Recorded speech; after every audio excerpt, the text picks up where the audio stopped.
As COVID-19 infections continue to climb in the Eastern Cape, isolation sites are gearing up for the influx of patients, with Nelson Mandela Bay Metro being the epicenter of the deadly virus at 376 positive cases. The world-class soccer stadium is now among the many isolation sites in the province.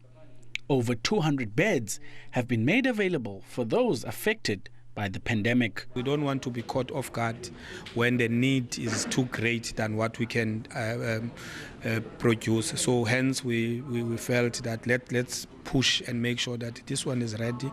And we are working together with the VW through the Nelson Mandela Business Chamber, making sure that the VW plant also will be ready to make sure that our people, when the need arises, they have somewhere to go and they are not seen caught wandering around and not knowing where to go to.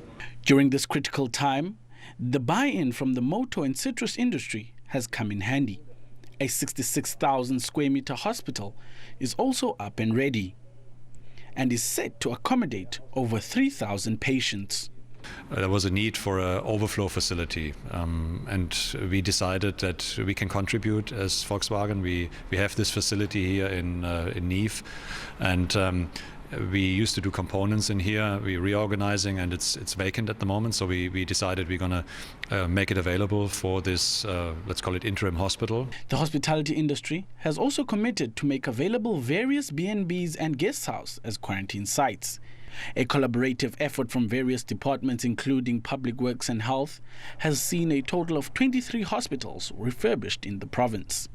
Public Works is helping us both areas, where we've identified some renovations to open up spaces for isolation in our hospitals. But equally, Health has sourced quarantine sites. Those quarantine sites may not be exact in terms of numbers, but in all our areas, there are quarantine sites. An example, you have actually understood that we had an issue with Aberdeen, where in Aberdeen alone, we could not get a space that could accommodate those big numbers that got in. Fish River Sun has been identified as a quarantine site, and those people were taken to Fish River Sun and some taken to Mpegweni. And what that means, it means that that's a quarantine site where people will then be tested and are only released from that site as we see their status back to community or back into hospitals for isolation. The Eastern Cape has recorded a total of 275 recoveries and 17 deaths to date.